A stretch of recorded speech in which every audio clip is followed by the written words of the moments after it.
ములుగు జిల్లాలో గుప్త నిధుల తవ్వకాల్లో దొరికిన బంగారం కలకలం రేపింది.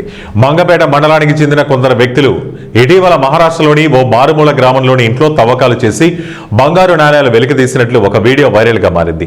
తవ్వకంలో పాల్గొన్న వారితో పాటు వెళ్లిన వారికి వాటా ఇవ్వకపోవడంతో ఈ విషయం వెలుగులోకి వచ్చినట్టు తెలుస్తోంది.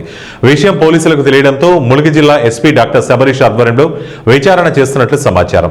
దీనిపై మంగపేట ఎస్ఐ విచారణ చేపట్టగా మండలంలోని కోమటిపల్లి గ్రామానికి చెందిన కొందరు వ్యక్తులు ఇటీవల మహారాష్ట్రలోని సిరోంచకు వెళ్లిన మాట వాస్తవమేనన్నారు. అక్కడ ఒక ఇంట్లోని వారికి తరచూ ఆరోగ్య సమస్యలు తలెత్తుతుండటంతో కోమటిపల్లి గ్రామానికి చెందిన వారిని పిలిపించారని, ఈ సందర్భంగా ఏవో పూజలు చేసి ఇంట్లో గొయ్యి తీయించినట్టు తెలిసిందన్నారు. అయితే అందులో గుప్త నిధులు లభించాయో లేదో స్పష్టంగా తెలియడం లేదని విచారణ చేస్తామని తెలిపారు. పూర్తి స్థాయిలో పోలీసుల విచారణ జరిగిన తర్వాత అసలు విషయం బయటకు వచ్చే అవకాశం ఉన్నట్లుగా తెలుస్తోంది. ఒక విషయం నడుస్తుంది మన మంగపేట మండలంలో.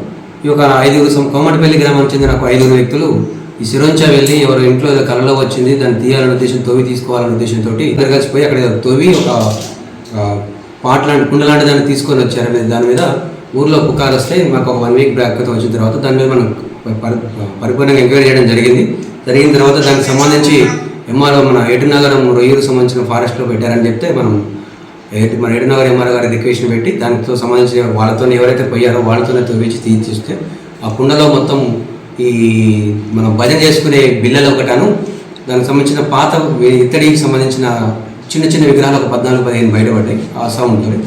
దాంట్లో ఫేక్ గేడ్ ఉందని తెలిసింది. దాన్ని అడ్డం పెట్టుకొని కొంతమంది వ్యక్తులు నా దగ్గర ఈ బంగారం ఉంది ఇంత అని చెప్పేసి కొంతమంది పైసలు వసూలు చేస్తున్న సంగతి తెలిసింది. దీని మీద పూర్తి ఎంక్వైరీ నడుస్తుంది. వాళ్ళ మీద మనం ఆ సిరోంచలో ఎవరు చేశారు, ఎవరింటి దగ్గర చేశారో దాని మీద కూడా ఎంక్వైరీ నడుస్తుంది. మనమైతే ప్రజెంట్గా వాళ్ళ నిర్మాణం ముందు ₹1,00,000 కన్నా 6 నెలలు ఇలాంటి భవిష్యత్తులో ఇలాంటి పునరావృతం అయితే వాటి మీద చట్టపరమైన చర్య తీసుకోవాల్సి వస్తుందని చెప్పేసి చెప్పడం జరిగింది. కొంతమంది మీడియా మిత్రులు కూడా అత్యుత్సాహంతో దీన్ని తెలియకుండా వివరాలు లేకుండా అనవసరంగా పెట్టారు. దానికి సంబంధించిన వీళ్ళు కూడా వాళ్ళతో కూడా మాట్లాడితే మేము లేదు సార్ ఇక్కడ ఏదో మమ్మల్ని కావాలని చెప్పించారని చెప్తున్నారు. దాని మీద కూడా ఎంక్వైరీ నడుస్తుంది. వాళ్ళ మీద ఇస్తే వాళ్ళు కూడా ఏమన్నా ఇస్తే వాళ్ళ మీద కూడా కేసు రిజిస్టర్ చేయడం జరుగుతుంది. ఇలాంటి ఫేక్ న్యూస్ని కూడా పబ్లిక్ కూడా ఎవరు కూడా నమ్మకండి. ఇలాంటి ప్రసిద్ధి జరిగే ప్రసక్తి లేదు. మన ఇంట్లో బంగారం ఉంటే మనం ఎవరికైనా ఇస్తామా? ఇయ్యం కదా. అది ఆలోచన చేసుకొని అది నిజమా వద్దమా అని చెప్పేసి మీకు ఇలాంటి వార్తలు వస్తే ఇమీడియట్ పోలీస్ దృష్టికి తీసుకురండి. దాని మీద పూర్తి వివరణ జరిగి దాని మీద ఎటువంటి యాక్షన్ తీసుకోవాలనేది తీసుకోవడం జరుగుతుంది. నా పేరు స్వరూప సార్.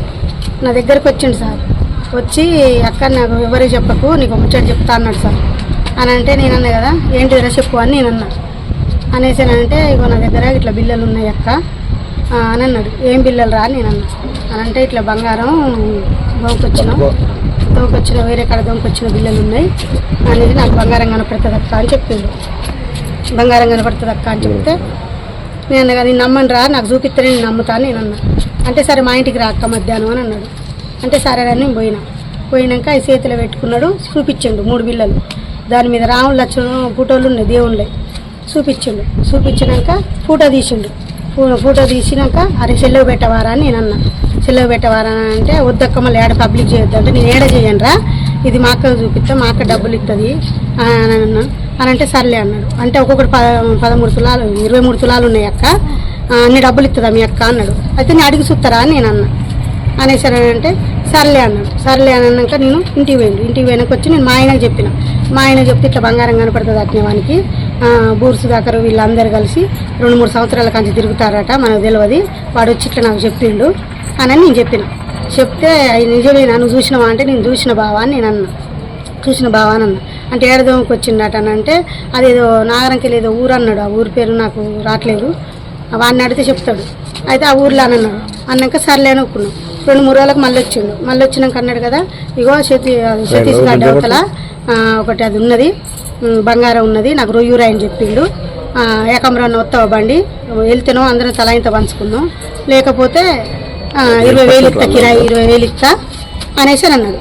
అంటే నేను అన్నా కదా, అది వెళ్తుందో వెళ్ళదో అని వెళ్ళినా వెళ్ళకపోయినా మాకు మాత్రం కిరాయి ఇవ్వాలరా నేను అన్నా.